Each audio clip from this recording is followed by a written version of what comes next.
నమస్కారం. ఈ రోజున ధర్మతరంగిణి కార్యక్రమంలో మనం ఆశ్రమ ధర్మములు ఏవైతే ఉన్నాయో వాటిని గురించి తెలుసుకున్నాం. మనం గడిచినటువంటి సందర్భంలో చతురాశ్రమాల్లో ప్రథమాశ్రమం అయినటువంటి బ్రహ్మచర్యాశ్రమానికి సంబంధించినటువంటి విషయాలను తెలుసుకుంటూ ఉన్నాం. ఆ బ్రహ్మచర్యానికి సంబంధించినటువంటి మరికొన్ని విశేషాలని మనం తెలుసుకుని ఆ పైన మిగిలిన ఆశ్రమాలను గురించి తెలుసుకుందాం. ఇక్కడ చాలా ప్రశస్తమైనటువంటి ఆశ్రమం బ్రహ్మచర్యాశ్రమం. బ్రహ్మచర్య శక్తి ఎంత గొప్పది అంటే రాజ్యాన్నంతటినీ కూడా రక్షించగలిగినటువంటి సామర్థ్యం బ్రహ్మచర్యానికి ఉన్నదట.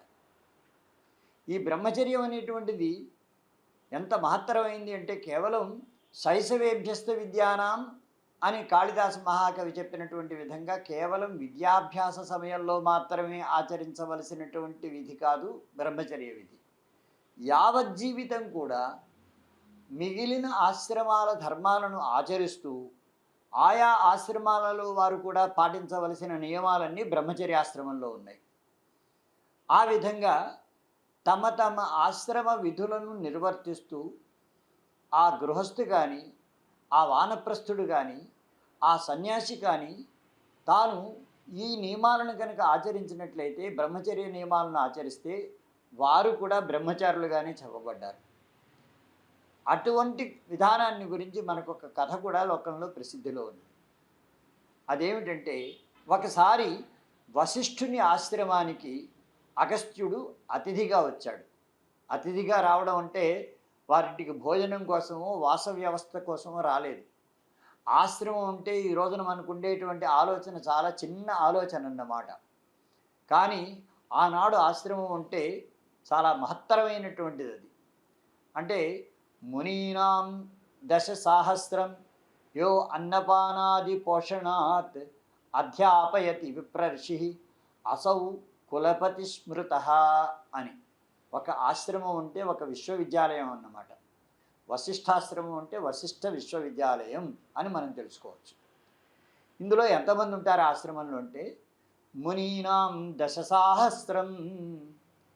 విద్యార్థులందరినీ మునులు అని వ్యవహరిస్తూ ఉండేవారు. విద్యను తెలుసుకునేటువంటి బ్రహ్మచారులందరూ కూడా మౌన దీక్షను వహించి మౌనాన్ని ఆచరిస్తూ విద్యను నేర్చుకోవాలి. దానివల్ల అనంతమైన శక్తిని వారు సంపాదిస్తారు. అందుకని అటువంటి మునులు ఎంతమంది ఈ ఆశ్రమంలో జీవిస్తారు అంటే 10,000 మంది మునులట. యహ అన్నపానాది పోషణాత్. ఈ 10,000 మందికి కావలసిన భోజన వ్యవస్థ, ఈ 10,000 మందికి కావలసినటువంటి వాస వ్యవస్థ అంతా కూడా చూసుకోవాల్సినటువంటి బాధ్యత ఆ ఆశ్రమ అధిపతికి సంబంధించినది. ఆ ఆశ్రమాధిపతిని మహర్షి అంటారు. ఆయన్నే కులపతి అంటారు. ఆయన వీరందరికీ కూడా విద్యలను నేర్పాలి. మనం పూర్వం చెప్పుకున్నటువంటి విధంగా 14 విద్యలు అంగాని వేదాశ్చత్వార మీమాంస న్యాయం పురాణం ధర్మశాస్త్రం. ఇవి కాకుండా ఆయుర్వేదం ధనుర్వేదం గాంధర్వ వేదం అర్థవేదం లేదా అర్థశాస్త్రం. ఈ 18 విద్యలు, వీటితో పాటు 64 లలిత కళలని, 720 పాంచాలీ కళలు, అదేవిధంగా షడ్ దర్శనాలు, షట్ శాస్త్రములు, ఇతర 320 జీవచ్శాస్త్రములు అంటే జీవద్భుక్తిప్రదాయకమైన శాస్త్రాలు, ఇలాగే ఇవన్నీ కలిపి ఆశ్రమంలో బోధనలో చోటు చేసుకుంటూ ఉండేవి. ఇక బోధకులు ఎవరు అంటే వానప్రస్థులు ఎవరైతే ఉన్నారో వారు కానీ సన్యాసులు కానీ బోధకులై ఉండేవారు. సన్యాసాశ్రమంలో ఉండేవారు కనుక ఉపాధ్యాయులైతే దానివల్ల ప్రయోజనం ఏమిటంటే అధ్యాపకులు 3 రకాలట. శిష్య విత్తాపహారకా, శిష్య హృత్తాపహారకా, శిష్య చిత్తాపహారకా అని. అంటే ఏ అధ్యాపకులైతే విద్యార్థుల నుంచి ధనాన్ని ఆశించి బోధన చేస్తారో ఆధునిక యుగంలో లాగా వారు శిష్య విత్తాపహారకా. కేవలం వారు వృత్తిరీత్యా అధ్యాపకులు, ప్రవృత్తిరీత్యా అధ్యాపకులు కాదు వారు. ఇక శిష్య చిత్తాపహారకా శిష్యులు నేను ఈ గురువుకి సంబంధించిన శిష్యుడిని అనేటువంటి ఆకర్షణతో, ఆరాధనతో, భక్తితో, శ్రద్ధతో తన యొక్క విద్యలను నేర్చుకుంటూ ఎవరిని గురుభావంతో పూజిస్తూ ఉంటాడో నిత్యం, అటువంటి వారు శిష్య చిత్త అపహారకులు, శిష్యుని యొక్క హృదయాన్ని దొంగిలించినటువంటి వారు. ఇక ఉన్నతమైన సర్వశ్రేష్టమైన అధ్యాపకులు ఎవరంటే శిష్య హృత్ తాపహారక, శిష్యుల యొక్క హృదయ తాపాన్ని పోగొట్టేటువంటి వారు. లౌకికులకి ఆర్జన మీద దృష్టి ఉంటుంది కనుక లౌకికులు కనుక అధ్యాపకులైనట్లయితే దానివల్ల జరిగేటువంటి పని ఏమిటంటే శిష్యుల యొక్క ధనం మీదనే దృష్టితోటి వాళ్ళు బోధన చేస్తారు. అదే సన్యాసులైనట్లయితే వాళ్ళకి అర్థచింతన ఉండదు, కేవలం జ్ఞానాన్ని పంచిపెట్టి జ్ఞానం ద్వారా తమ యొక్క శిష్యులలో ఉండేటువంటి దోషాలను దుఃఖాలను పోగొట్టడమే లక్ష్యంగా ఉంటుంది వారికి. కనుక వాళ్ళు శిష్య వృత్తాపహారకులు. అందుకని ఆశ్రమాలు 4 ఒక ఆశ్రమం ఏమవుతుందంటే ఇది సన్యాసాశ్రమం, సన్యాసాశ్రమం ద్వారా బోధన జరుగుతూ ఉండేది అని. ఈ ఆశ్రమంలో ఉండే 10,000 మంది శిష్యులు, ఆ శిష్యులకి బోధన చేసేటువంటి సన్యాసులు ఎంతమంది అంటే ప్రతి 10 మందికి కూడా ఒక అధ్యాపకుడు, అలా 1000 మంది బోధన చేస్తుండేవారు. ఈ 11,000 మందికి భోజన వ్యవస్థని కల్పించేటువంటి వారు వానప్రస్థులైనటువంటి జీవనులు అన్నమాట. కనుక వానప్రస్థాశ్రమం అనేది 3వ ఆశ్రమం మనకి తెలుసు. వారందరూ కూడా వారి వారి పెరటి స్థలాలలో చక్కగా ధాన్యాదుల్ని పెంచి ఆ ధాన్యాదులతోటి ఈ బ్రహ్మచారులకి వీరికి బోధన చేసే సన్యాసులకి భోజన వ్యవస్థ కల్పించేవారు. కాబట్టి ఆ విధంగా ప్రతి ఆశ్రమంలోనూ ఇలా 15,000 మంది కనుక నేర్చుకుంటూ ఉంటే అన్ని ఆశ్రమాలు ఎంతో కళకళలాడుతూ ఉంటాయి కదా. కనుక ఈ వానప్రస్థుల యొక్క బాధ్యత ఇది. గృహస్థాశ్రమం గురించి కించిత్ తర్వాత అగ్రే మనం తెలుసుకుంటాము.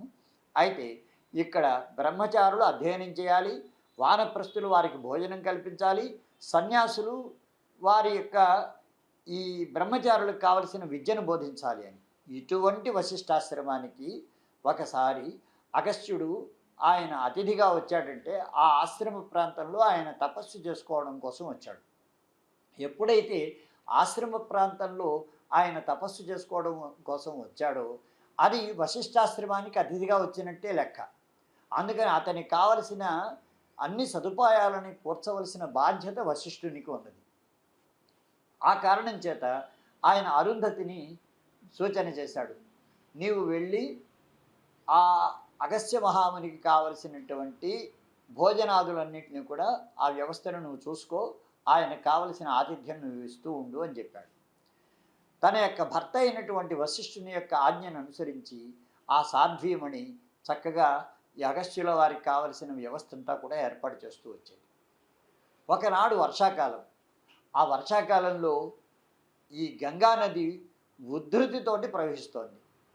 గంగకి అవతల ఒడ్డున అగస్త్యుడు తపస్సు చేసుకుంటున్నాడు, యువతల ఈ వశిష్ఠుని యొక్క ప్రధానమైనటువంటి వాసపర్ణశాల ఉన్నది. మధ్యాహ్నం 12 గంటల సమయం, వర్షం కురుస్తూనే ఉన్నది. ఆ గంగ పరవళ్ళు తొక్కుతూ ప్రవహిస్తోంది, ప్రవాహ వేగం ఎక్కువగా ఉన్నది. ఈ తల్లి ఆ అగస్త్యుల వారికి భోజనం అందించాలి. అందుకని భర్తను అడిగింది, ఏమయ్యా మనకు ఇప్పుడు భోజన సమయంలో అతిథి తినకుండా మనం తినకూడదు, నేను ఆయనకు భోజనాన్ని ఏర్పాటు చేయాలి, ఏం చేయాలండి? గంగ ప్రవహిస్తోందని అంటే ఈయనన్నాడు, నిత్య బ్రహ్మచారి అయినటువంటి వశిష్ఠుడు దారి ఇమ్మన్నాడు అని గంగను అడుగు, గంగ దారిస్తుంది అని చెప్పాడు. సరే అలాగేనని ఈవిడ గంగ దగ్గరికి వెళ్ళి విస్మయంతో ఉన్నది. అప్పటికి వశిష్ఠుడికిను అరుంధతికి 100 మంది పిల్లలు. 100 మంది పిల్లలున్న మా భర్త బ్రహ్మచారి ఎలా అవుతాడు అని ఆవిడ అనుకుంటుందన్నమాట.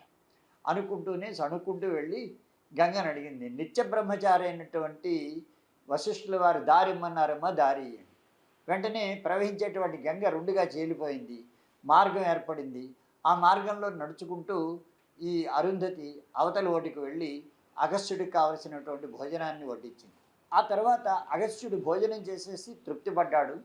అయితే ఆ సమయంలో అరుంధతి మళ్ళా వెనక్కి వెళ్ళాలనుకుంటే గంగ యథాపూర్వం ప్రవేశిస్తుంది.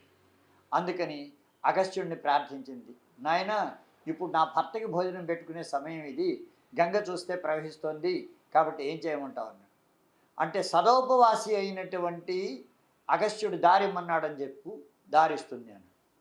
ఇప్పటిదాకా పంచభక్ష పరిమాణాలు తిన్నాడు, తను పెట్టిన ఆతిథ్యం గ్రహించాడు, గ్రహించి సదోపవాసి అంటాడు. సదోపవాసి అంటే ఎప్పుడూ భోజనం లేకుండా ఉపవాసం చేసేటువంటి వాడు అని అంటాడు. అదేమిటని అనుకుంది ఆవిడ. అనుకుని గంగమ్మ దగ్గరికి వెళ్ళింది.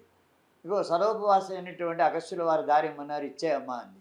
అనగానే గంగ దారి ఇచ్చేసింది. గంగ దారి ఇచ్చిన తర్వాత దారిలో బయటకు వచ్చేసింది, నడుచుకుంటూ వచ్చి ఇంకా భర్తకి వడ్డన చేసేటప్పుడు సణుక్కుంటోంది. ఈయనేమో బ్రహ్మచారిట, ఆయనేమో సదోపవాసిట, ఈయనకి 100 మంది పిల్లలు ఉన్నారు, ఆయనకేమో భోజనం చేశాడు, భోజనం చేసి సదోపవాసి ఎలా అవుతాడని. ఏంటి సనుక్కుంటున్నావు అని అడిగాడు వశిష్ఠుడు. అడిగితే కారణం చెప్పింది. ఏముంది, ఇది ఆడవాళ్ళ సందేహాలు ఇవి, మీరేమో బ్రహ్మచారి ఎలా అయ్యారు, ఆయనేమో సదోపవాసి ఎలా అయ్యాడు అంటే అప్పుడు ఆయన అన్నాడనమాట, మేము ప్రజాయై గృహమేధినాం అని కాళిదాస మహాకవి చెప్పినటువంటి విధంగా మేము లోకాలను ఉద్ధరించేటువంటి సత్సంతానం కోసం సంసారం చేసినటువంటి వాళ్ళమే కానీ కామదృష్టితోటి సంసారం చేసినటువంటి వాళ్ళం కాదు. మేము ఎప్పుడూ కూడా నిత్యం బ్రహ్మచర్య విధులు ఏవైతే ఉన్నాయో ఆ విధులను నిర్వహించేటువంటి వాళ్ళం. బ్రహ్మణి చరతి యస్య మనః సహ బ్రహ్మచారి అని కనుక ఆ విధమైన ఆలోచనతో ఉన్నవారం కనుక మాకు ఎప్పుడూ కూడా లౌకికమైన ఈ స్పృహ మమ్మల్ని స్పృశించదు, అందుకని నేను బ్రహ్మచారిని అన్నాడు.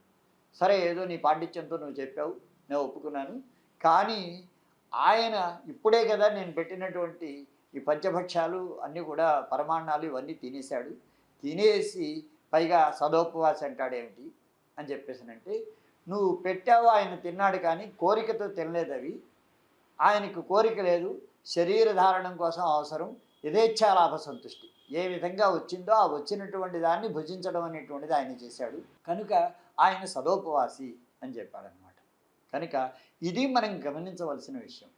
మనం ఏ ఆశ్రమంలో ఉన్నప్పటికీ కూడా మనం బ్రహ్మచర్యాన్ని ఆశ్రయించవచ్చు, బ్రహ్మచర్యాన్ని పాటించుకోవచ్చు. అది మహత్తరమైన భారతీయ జీవనంలో ఉన్నటువంటి గొప్పతనం, దాన్ని మనం తెలుసుకోవాలి. ఇక మనకి ఈ మొదటి ఆశ్రమం అనేటువంటిది ఏదైతే ఉన్నదో అది బ్రహ్మచర్యాశ్రమం అన్నాం. ఆ బ్రహ్మచర్యాశ్రమంలో విద్యార్థులు అధ్యయనం చేయాలని చెప్పాం. విద్యార్థులు ఎక్కడ అంటే గురువుగారి ఆశ్రమంలో అధ్యయనం చేయాలి. గురువుగారి ఆశ్రమాలు ఎప్పుడు కూడా వన ప్రాంతాల్లోనే ఉండేవి. వన ప్రాంతాల్లో ఉన్నటువంటి ఆశ్రమాల్లో ఎప్పుడైతే అధ్యయనం చేస్తూ వస్తారో అక్కడ వారికి మనకి ఈ రోజులాగా వనాల్ని వ్యర్థం చేస్తూ ఉండడం అనేటువంటిది లేదు. అదే కాకుండా అహింసా ప్రతిష్టాయాం సత్వానాం పరస్పర వైరత్యాగ అన్నటువంటి యోగశాస్త్ర సూత్రం ఏదైతే ఉన్నదో దాని ప్రకారం అహింసాత్మకమైనటువంటి హింసారహితమైనటువంటి ప్రశాంత జీవనానికి ఆధారభూతమైనటువంటి ఈ ఆశ్రమాలలో సహజమైన వైరాన్ని కూడా మర్చిపోయి క్రూర జంతువులు కూడా సౌమ్యంగా సంచరిస్తాయి. అక్కడ పులుల పక్కనే లేడి పిల్లలు తిరుగుతూ ఉంటాయి, సింహాల పక్కనే గజాలు సంచరిస్తూ ఉంటాయి, సర్పాల పక్కన మండూకములు అంటే కప్పలు చక్కగా సర్పాల యొక్క పడగ నీడలో మండూపాలు సేదదేరుతూ ఉంటాయట. ఇలాగా మనం అక్కడ పరస్పర వైరత్యాగం అనే దాన్ని చూస్తాము. అంత మహత్తరమైన ఆశ్రమాలంటేను కనుక వనాలన్నీ కూడా నిర్జనాలుగా ఉండవవి అని చెప్పారు. అది ఆనాటి వ్యవస్థ. ఇక ఈ నగరాల్లో ఉండేవాళ్ళు ఎవరు అంటే బోధన చేయడం కోసం సన్యాసులు వనాల్లో ఉంటారు. ఈ బ్రహ్మచారులకి భోజనం కల్పించడం కోసం అని చెప్పేసి వానప్రస్థులు వనాల్లో ఉంటారు.